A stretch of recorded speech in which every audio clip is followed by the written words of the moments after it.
Saludos, señoras y señores, bienvenidos, muy buenas tardes. Ese presunto pelotazo urbanístico del ex arquitecto jefe en el Ayuntamiento de Gijón sigue siendo la noticia más importante en este día. Un pelotazo que podría haberle hecho ingresar más de 600.000 euros. De momento hoy el Ministerio Fiscal ha asegurado que va a actuar, ha pedido información al respecto y va a investigar para saber si hay algún tipo de ilegalidad en este asunto. El consejero de Infraestructuras ha asegurado hoy que es un asunto estrictamente personal, por curioso que pueda parecer esa declaración. Vamos a hablar de ello y cómo hoy, después de que el domingo se abriera la temporada de pesca del salmón, ha aparecido el primer campanu. La crisis ha hecho efecto también, ha hecho su aparición en la tradicional puja, en la subasta, y se ha vendido por mucho menos que el año pasado. ¿Quieren saber cuánto? Se lo contamos de inmediato, después de estos titulares. El Ministerio Público iniciará una investigación para esclarecer posibles irregularidades en la actuación del ex arquitecto jefe del Ayuntamiento de Gijón en una operación de compraventa en una parcela en Cabueñes. Los vecinos de la Plataforma Ciudadana contra el Muro de Cabueñes aseguran que este era funcionario municipal cuando se aprobó la recalificación de terrenos que le permitieron obtener esa ganancia. Las cajas de ahorros creen que la economía no mejorará hasta dentro de al menos 3 años. Una consultora presenta un estudio anual sobre las 100 empresas líderes en Asturias, correspondiente al año 2007, en el que asegura que en esa época obtuvieron un beneficio neto de 923 millones de euros. Pero respecto al año 2008, la consultora cree que los resultados que llegan no son ni tan positivos ni tan brillantes. La compraventa de viviendas se redujo en Asturias en enero más del 50% en comparación con el mismo mes del año anterior, al pasar de las 1.364 operaciones de hace un año a menos de 700. Se trata de un descenso superior al registrado en el conjunto del país. Ha sido un campanu tardío, puesto que no apareció hasta el tercer día de abrirse la campaña de pesca del salmón y además muy barato. El campanu de 10 kilos ha sido pescado en el río Narcea y en la posterior subasta en Cornellana se ha vendido por tan solo 8.500 euros, casi la mitad del campanu del año pasado. El Sporting disfrutó hoy de jornada de descanso en un clima de calma tras la victoria conseguida ante el Deportivo. Los rojiblancos volverán mañana al trabajo para preparar el próximo compromiso liguero ante el Numancia.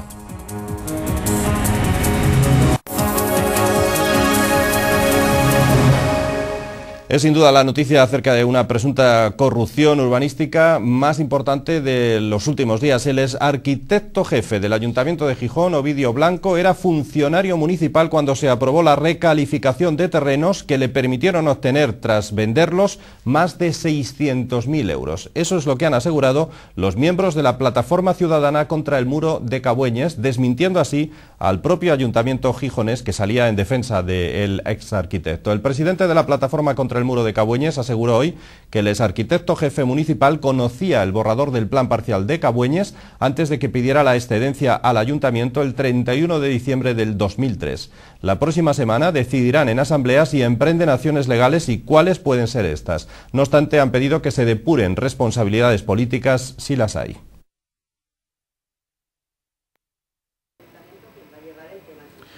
Los vecinos de Cabueñes tenían constancia desde hace varios años de las irregularidades en las que estaba incurriendo el ex arquitecto jefe del Ayuntamiento de Gijón, Ovidio Blanco, en relación con la compraventa de suelo rústico en la zona que posteriormente fue vendido cuando ya había sido declarado como urbanizable y que le generó al antiguo funcionario municipal unas plusvalías de más de 600.000 euros. Francisco Cadórniga, presidente de la Plataforma Ciudadana contra el Muro de Cabueñes, le planteó los hechos en una reunión que mantuvo con el concejal de urbanismo del Ayuntamiento de Gijón, Pedro Sanjurjo. Nosotros sabíamos que don Ovidio Blanco había sido arquitecto jefe del Ayuntamiento de Gijón y que teníamos en aquel momento documentación que le enseñamos al señor Sanjurjo, donde era el arquitecto de las promotoras, concretamente de Reyal Urbis, Promociones Moro y Lomas Barajas. Ante los hechos expuestos por Cadórniga, Pedro Sanjurjo respondió airadamente dentro del tono general de una reunión en la que, según afirmaron los miembros de la plataforma, el edil gijonés les despachó con muy malos modos. Le dije, señor Sanjurjo, éticamente, como ciudadano, a mí éticamente me parece reprobable que el ex arquitecto jefe del Ayuntamiento de Gijón sea actualmente el arquitecto de la promotora, de las promotoras, fundamentalmente Reyal Urbis, que presenta este plan.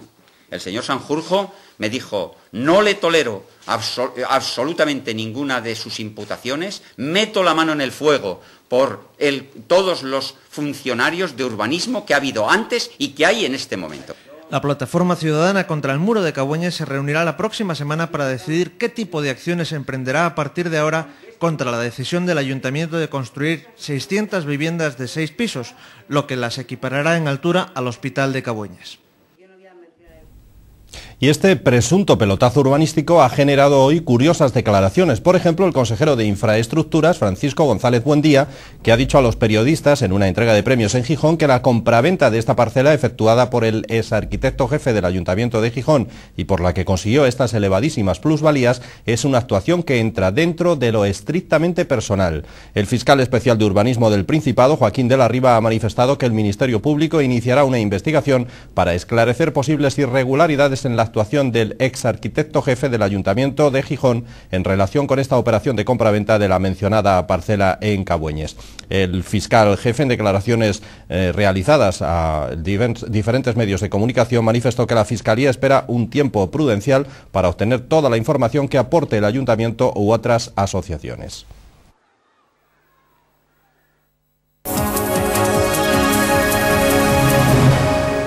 La economía asturiana no parece que se recupere. Las cajas de ahorros han asegurado hoy que habrá que esperar al menos 3 años para ver una recuperación de la economía asturiana y española. Mientras tanto, hoy hemos conocido que un informe de una consultora habla de cómo era el 2007 y de cómo puede ser el informe, cuando se concluya, del 2008. Dicen en esta consultora, que ha presentado, como decíamos hoy, un estudio anual sobre las 100 empresas líderes en Asturias correspondientes al ejercicio 2007, que ese año todavía fue muy bueno. Las compañías obtuvieron un beneficio neto de 923 millones de euros y crearon casi 1.000 puestos de trabajo. Pero en cuanto al próximo informe, el que valore el pasado año 2008, el director de esta consultora dijo que los resultados que están llegando no son ni tan positivos ni tan brillantes como los del año 2007. Por quinto año consecutivo, el informe de la consultora KPMG refleja que el volumen de negocios alcanzado por las 100 empresas más importantes de Asturias creció y alcanzó los 1.296 millones de euros, lo que supone un 11% más que la cifra del ejercicio anterior. Respecto al próximo informe, el relativo 2008, Juan José Llorente, director de la consultora, señaló que los resultados no serán ni tan positivos ni tan brillantes. Lo que estamos viendo en las sociedades que ya están formulando sus resultados, y hasta ahora los resultados públicos son básicamente los de los grupos cotizados, los resultados en general no son tan positivos no son tan brillantes como fueron en 2007. Todavía lo que sí se observa en la mayoría de las sociedades que hasta ahora han presentado información pública es que sus resultados en general siguen siendo positivos. Llorente apuntó también que los sectores más afectados por la actual crisis económica son el inmobiliario y los vinculados al consumo, pero todos en general lo viven en mayor o menor medida. En definitiva, todos los sectores sufren porque esto es una cadena de valor donde empieza la cadena en que hay un consumidor, alguien que consume algo y va demandando bienes y servicios hacia atrás y llegamos a bienes de inversión y en definitiva si hay una situación donde el consumo se contrae, evidentemente todos los eslabones de esa cadena se van a contraer. Por último, el director de KPMG manifestó que al Principado seguirá afectándole la crisis en la misma medida que a los territorios de su entorno, ya que estamos en una economía global. Por nuestra composición económica, probablemente tendremos más o menos incidencia, será más o menos en el mismo tiempo, será más o menos tarde, más o menos pronto, pero que evidentemente tendremos una situación con ciertas similitudes con la de nuestro entorno económico. No va a ser igual porque tampoco es igual en este momento en todos los sitios. La exposición al riesgo inmobiliario no es igual en todos los sitios, la exposición a otros riesgos tampoco es lo mismo y por eso no nos afectará, pero nos afectará probablemente. Acabamos de escuchar que uno de los sectores más afectados es el inmobiliario. La compraventa de viviendas se redujo en Asturias en enero más del 50% en comparación con el mismo mes del año anterior, al pasar de 1.364 operaciones a 679. Se trata de un descenso superior al registrado en el conjunto del país, donde la caída fue del 38%, según los datos publicados por el Instituto Nacional de Estadística. Casi el 90% de estas compraventas realizadas en Asturias correspondieron a viviendas libres, mientras que el resto fue sobre viviendas protegidas. Un total de 370 operaciones se efectuaron sobre viviendas nuevas y las 309 restantes sobre vivienda usada. Además, según el informe del Instituto Nacional de Estadística, a nivel nacional, las 37.931 operaciones registradas en enero suponen la cuarta cifra más baja de toda la serie histórica, iniciada en el año 2007. De hecho, la reducción de este tipo de operaciones experimentada en el primer mes del 2009 es la más elevada de los últimos meses e iguala el peor dato conocido hasta ahora, el de marzo del 2008, cuando las compraventas también bajaron un 38%. El consejero de Economía, sin embargo, sigue asegurando que Asturias no va a padecer la crisis como otras regiones y que además saldrá antes de la misma. Eso a pesar de que ayer mismo el economista y premio Nobel norteamericano Paul Krugman, de visita en España, afirmara que la economía española le esperan unos años muy duros. Una visión, como decíamos, que no comparte del todo el consejero Jaime Rabanal, quien se muestra convencido de que Asturias saldrá mejor parada de esta actual crisis económica. Nosotros decimos que la economía asturiana tiene un nivel de competitividad que, como consecuencia de la profunda reestructuración que ha realizado primero y el desarrollo posterior, la renovación de su tejido industrial, tiene un nivel de competitividad que la sitúa en una posición mejor que nunca para resistir la crisis.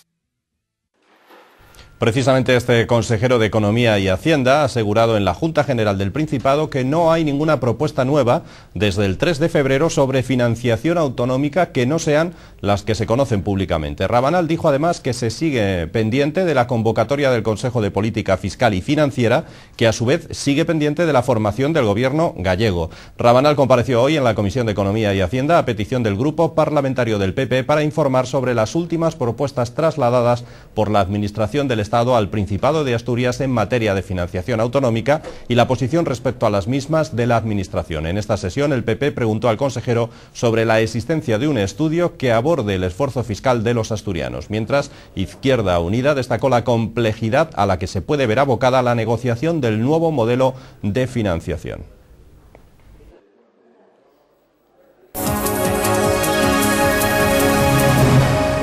Hoy hemos conocido un nuevo retraso en las obras de la autovía del Cantábrico. El delegado del Gobierno en Asturias, Antonio Trevín, ha admitido y ha tenido que fijar para enero del 2011 la finalización del tramo Otur-Villapedre dentro de las obras de la autovía del Cantábrico en el tramo occidental. El político ha justificado el retraso explicando que este se ha debido a la extraordinaria complejidad de los trabajos.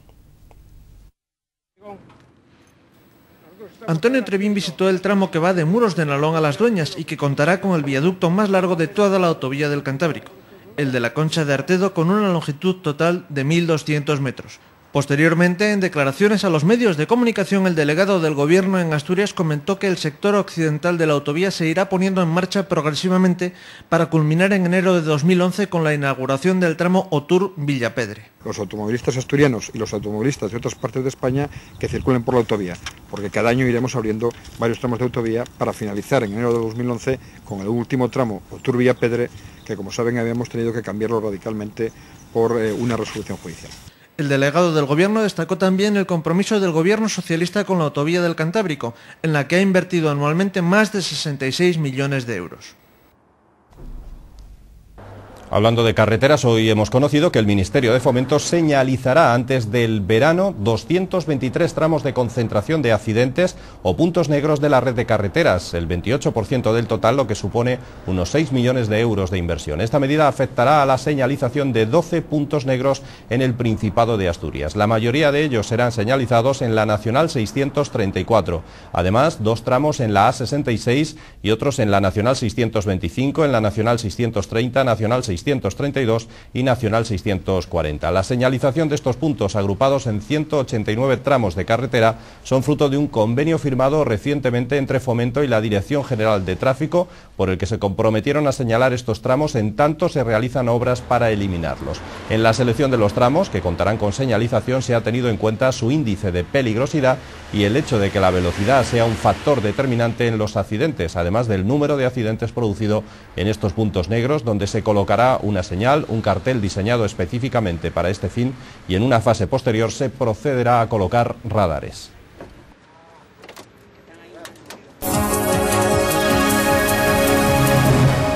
La Sala de Vistas del Tribunal Superior de Justicia de Asturias ha acogido esta misma mañana la apelación a la sentencia del veredicto del jurado del caso del asesinato de la joven Anabel Gutiérrez a manos de su exnovio, al que la audiencia condenó ya a 23 años de prisión. Durante este recurso, la defensa del condenado sostuvo que se ha vulnerado el principio de presunción de inocencia al condenarle sin pruebas por un delito de asesinato con alevosía y ensañamiento.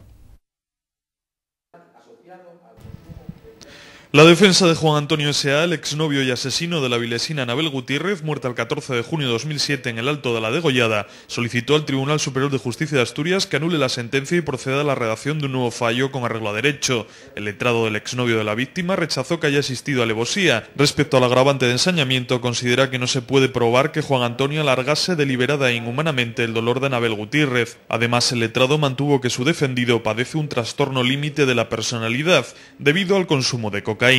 Por su parte, las acusaciones particulares ejercidas por la familia de la víctima y por el abogado del Estado coincidieron en respaldar punto por punto los argumentos que utilizó la audiencia para condenar a José Antonio S.A. a 23 años de prisión. Los letrados defendieron la existencia de alevosía al argumentar que la víctima fue atacada de manera sorpresiva. Respecto al agravante de ensañamiento, las acusaciones coincidieron en que la víctima no murió del primer golpe y que al menos recibió 5 más en la cabeza y en el cuerpo. Finalizaron su exposición descartando que el condenado padeciese un trastorno límite de la personalidad, ya que sabía lo que hacía y posteriormente intentó evadir la acción de la justicia, ya que la policía tardó 10 días en encontrar el cadáver. Por su parte, la Fiscalía defendió el fallo de la Audiencia Provincial y compartió todos los argumentos de las acusaciones particulares, excepto el agravante de alevosía, ya que sostiene que no se ha podido demostrar. Hablamos ahora de una enfermedad en la que todos podemos colaborar algo más. Cada año se detectan en Asturias 800 nuevos casos de cáncer de colon. Desde hace años se ha duplicado la incidencia de esta enfermedad, para la que, como ha subrayado el jefe de sección del aparato digestivo del Hospital San Agustín de Avilés, Laureano López, la prueba denominada colonoscopia es la mejor arma para el diagnóstico y tratamiento de la enfermedad. Además, hay también formas de prevenir esta enfermedad, que se ha convertido en una de las que mayor mortalidad causa en el Principado. Es decir, que hacemos en Asturias 10.000 colonoscopias en relación con el cáncer de colon y extirpamos más de 20.000 pólipos al año. Estos pólipos que decíamos que era la causa del cáncer de colon, extirpamos más de 20.000 y eso creemos que a la larga tendrá un impacto disminuyendo el cáncer de colon, aunque hoy por hoy seguimos viendo que está aumentando. Actualmente existen unos programas ya funcionando en pequeñas zonas de Asturias, en Avilés y en Gijón. Lo que querríamos es que se ampliaran, se prosiguieran esos programas y se ampliaran a otras zonas de Asturias. Ha sido un campano tardío porque ha habido que esperar desde el domingo hasta hoy para que apareciera y además con un buen peso, 10 kilos, aunque a pesar de ello muy barato. Ha costado casi la mitad que el año pasado, cuando por el campano se pagó hasta 14.500 euros. Hoy apenas si se han pagado 8.500 euros, a pesar de que el pez ha salido del mismo río, del Nalón. El restaurante Bocamar de Oviedo ha adquirido hoy el campano de la temporada 2009 en la subasta celebrada en Cornellana, donde ha comprado el primer salmón de la temporada pescado en los ríos asturianos por un importe de 8.500 euros. Según han informado fuertes de la feria Asturpescas, Bocamar ha abonado 8.500 euros por el salmón capturado por el pescador Gonzalo Álvarez en la tercera jornada de la temporada, 2 días después de la apertura de la actual campaña. El pescador Gonzalo Álvarez Rodríguez, de 62 años y vecino de la localidad praviana de Folgueras, ha capturado sobre las 11 horas en el río Narcea este ejemplar, que pesó casi 10 kilos, el mayor de los últimos años. El campanu de este año ha sido pescado en el río Narcea a la altura del Coto Puente Quinzanas. El año pasado el restaurante La Chalana de Avilés adquirió el campano de la temporada, un salmón de 5 kilos, por un precio de 14.500 euros.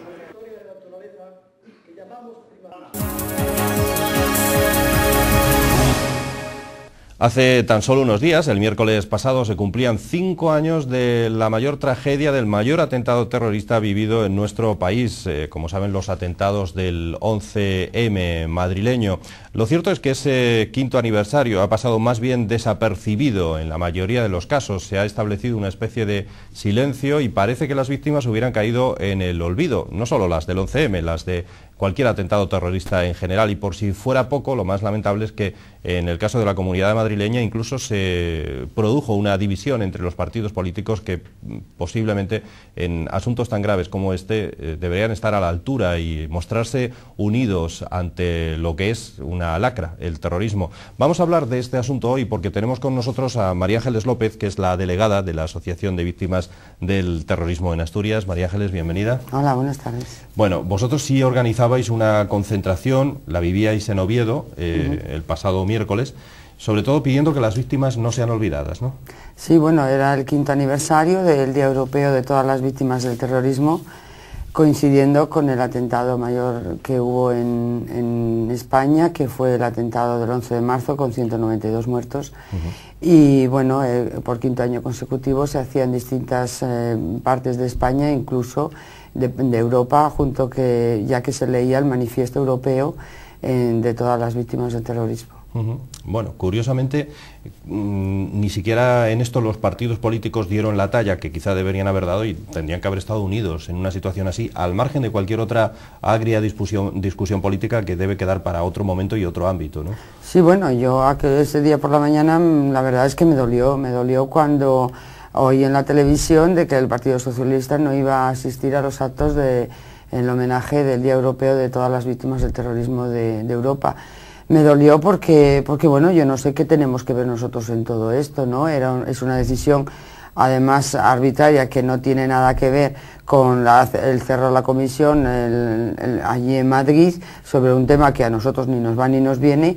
Y no solamente eso, sino que los otros partidos, como el Partido Popular, tampoco asistió en muchísimos sitios, ¿no? Entonces, vamos a ver, es un día europeo de todas las víctimas, incluso cuando 2 días antes vemos que hay una unión en el País Vasco al primer aniversario del atentado de Isaías Carrasco. Entonces, vamos, es un poco incomprensible para las víctimas del terrorismo que a 5 años solamente del mayor atentado y un reconocimiento para todas las víctimas, porque aquí entraba desde el primer guardia civil asesinado, que fue José Pardines, hasta el último policía que fue asesinado en Irlanda del Norte, ya que era a nivel de toda Europa. Entonces, bueno, ha sido una bofetada para todas las víctimas del terrorismo, es incomprensible, desde luego. ¿Os sentís olvidados? Porque por lo menos una de vuestras reclamaciones este año es que las víctimas no caigan en el olvido. ¿Os sentís olvidados en general por las autoridades políticas? No sé si por la sociedad. Han pasado solo 5 años de ese atentado y ya parece que casi nos acordáramos, ¿no? Sí, no, parece que no, que no tuvo mayor importancia, ¿no? Aunque siempre nos acordamos de que estábamos haciendo aquel día.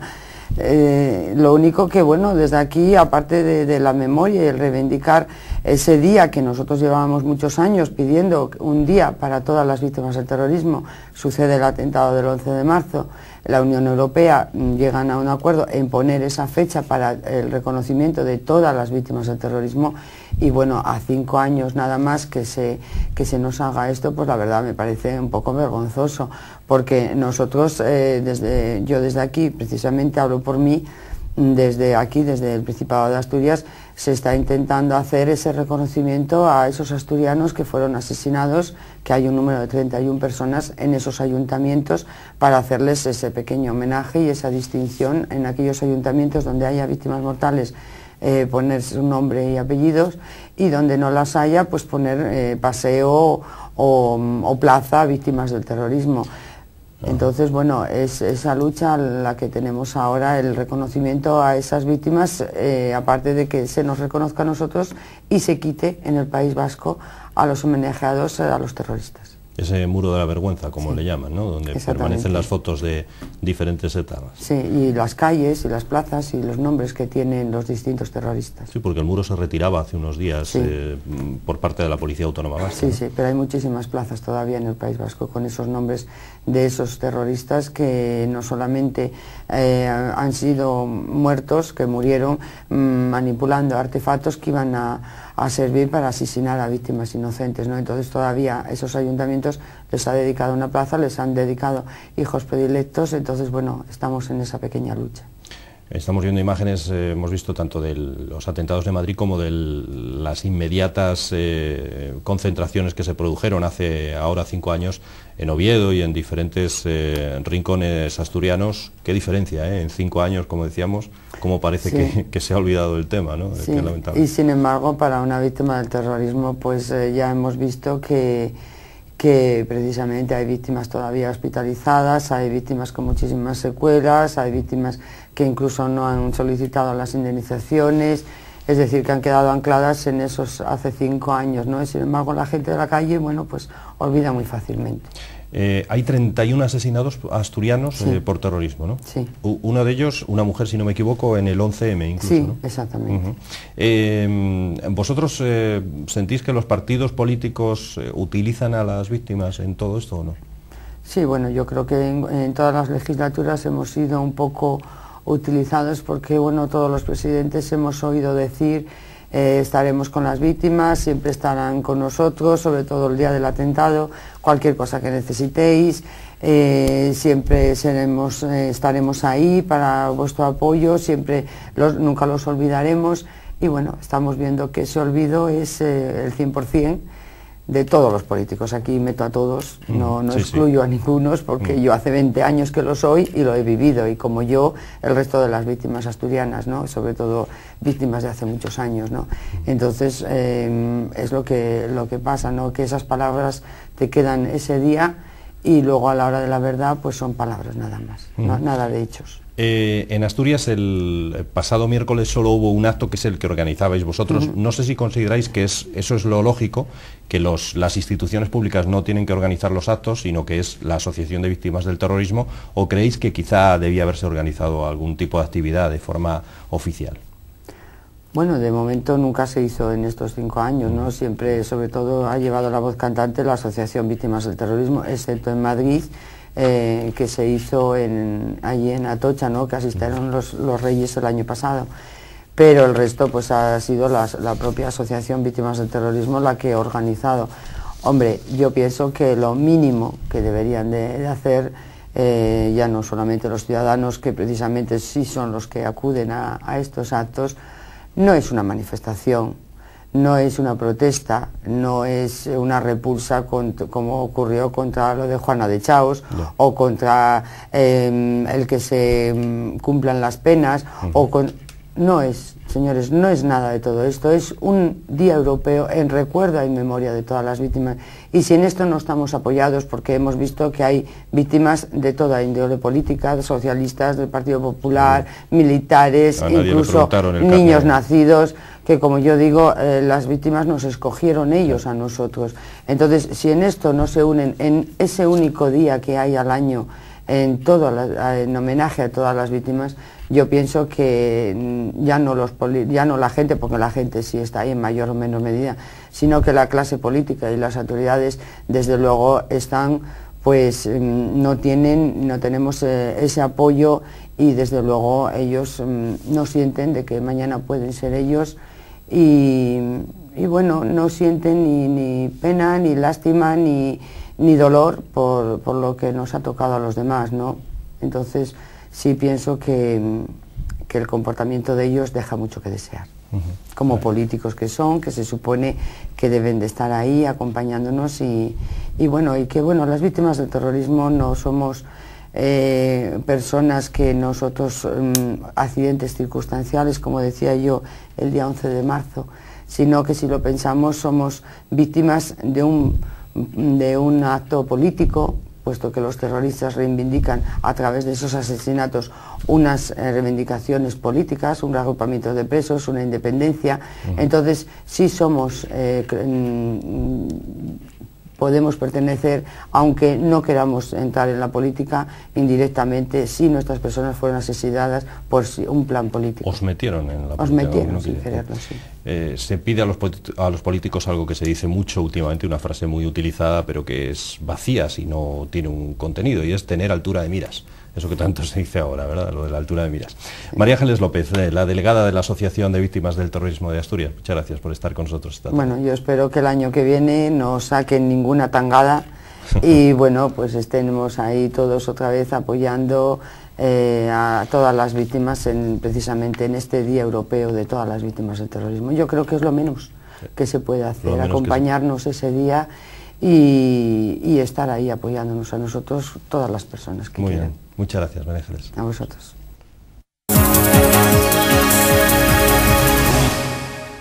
Hoy se clausura en el Centro Municipal del Llano la exposición 60 años de historia, refugiados palestinos, que muestra a través de 30 imágenes y paneles informativos la realidad de este pueblo. La muestra, que ya estuvo anteriormente en Siero y en Avilés, ha sido visitada por centenares de personas.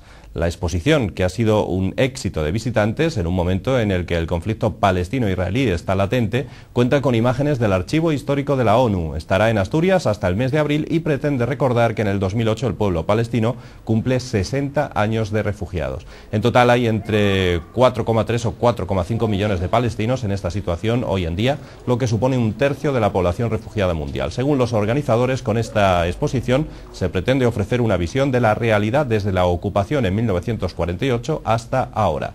Tras ser clausurada en Gijón hoy mismo, la exposición 60 años de historia de los refugiados palestinos recorrerá otros puntos de Asturias.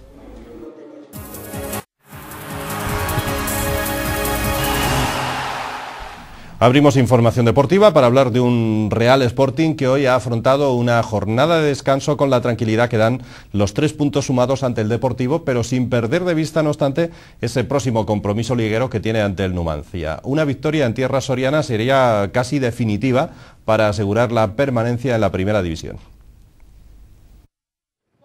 Las últimas victorias han instalado al Sporting en un estado de serenidad que le permite afrontar el último tramo liguero desde la tranquilidad de saberse alejado del descenso, pero consciente de que aún queda mucho por delante, ya que más de la mitad de los equipos de la liga están inmersos en la lucha por eludir el descenso. Los rojiblancos han reaccionado en el momento adecuado después de que 4 derrotas consecutivas les acercaran peligrosamente al abismo. El equipo ha recuperado sus señas de identidad y eso les ha devuelto a la buena senda. Parece que necesitamos ver los puestos de abajo cerca para espabilar, ¿no? Pero está claro que cambiamos completamente, que tenemos otra mentalidad, que trabajamos todos juntos como al principio y que este es el camino, ¿no? El próximo rival será el Numancia. El equipo seoriano asumirá el partido como una final, ya que está situado a 5 puntos de la permanencia. Los depreciados son conscientes de la importancia del choque. Una victoria en los Pajaritos supondría prácticamente asegurar la salvación. Es importantísimo como todos los que quedan, ¿no?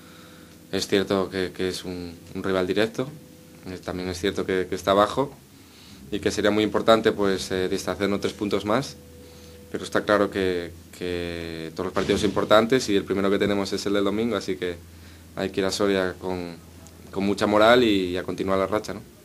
La enfermería rojiblanca se va vaciando. Preciado vuelve a poder contar con Sergio Sánchez y Colin, mientras que Canella apura su puesta a punto tras la rotura de fibras que sufrió. Trabaja con el rehabilitador y la próxima semana probablemente tendrá la alta médica.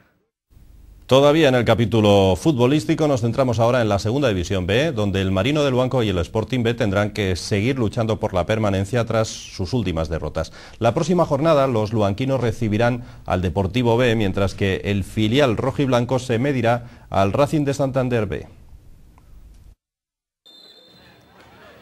Tras la derrota ante el Pontevedra, el Marino afronta en la penúltima plaza, pero a solo 3 puntos de la salvación, una semana harto complicada, en la que se enfrentará a 3 filiales. Todo empezará el próximo sábado con la visita a Miramar del Deportivo B, continuará el miércoles en tierras cántabras ante el Racing B, y finalizará el domingo día 29 recibiendo al filial del Sporting. Quirós recupera para el choque ante los gallegos al central Carmena tras cumplir sanción, aunque también podría estar de nuevo a disposición del técnico lateral Ángel Luis, que desde hace unos días está trabajando con el grupo después de superar una lesión.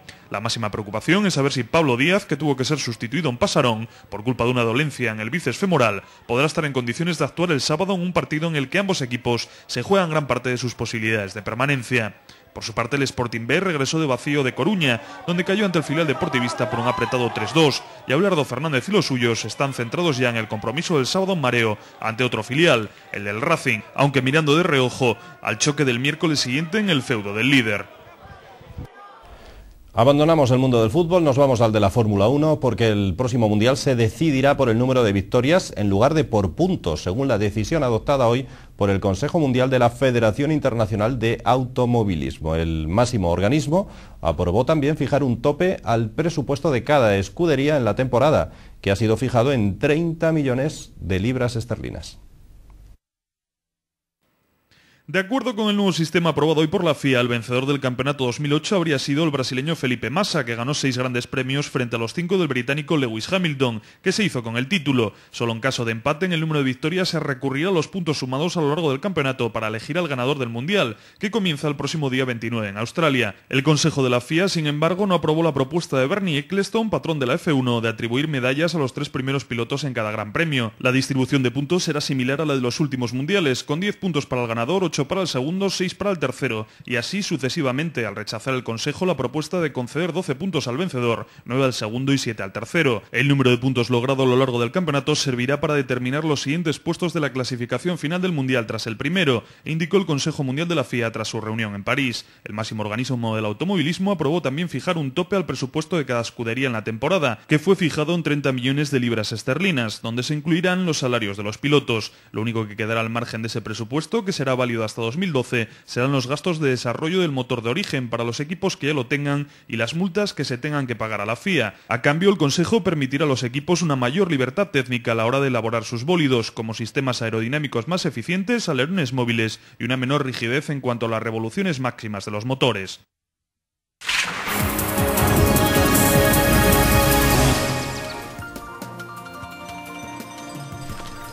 Y para mañana, ya lo ven, el miércoles día 18 nos espera de nuevo mucho sol en Asturias. Las temperaturas no van a cambiar, los cielos van a estar poco nubosos o despejados y el viento será flojo con temperaturas primaverales. Primaverales o casi incluso veraniegas, llegando a superar los 21 grados en el caso de Cangas del Narcea. En el resto en torno a los 18 grados de máxima, en torno a los 8 o 10 grados de mínima. Con la información meteorológica nos despedimos en este día. Recuerden que pueden seguir puntualmente informados a través de nuestra página digital cuando ustedes lo quieran en cualquier momento en su propio ordenador. Gracias por la atención prestada, que pasen una feliz noche y mañana volvemos. Hasta mañana.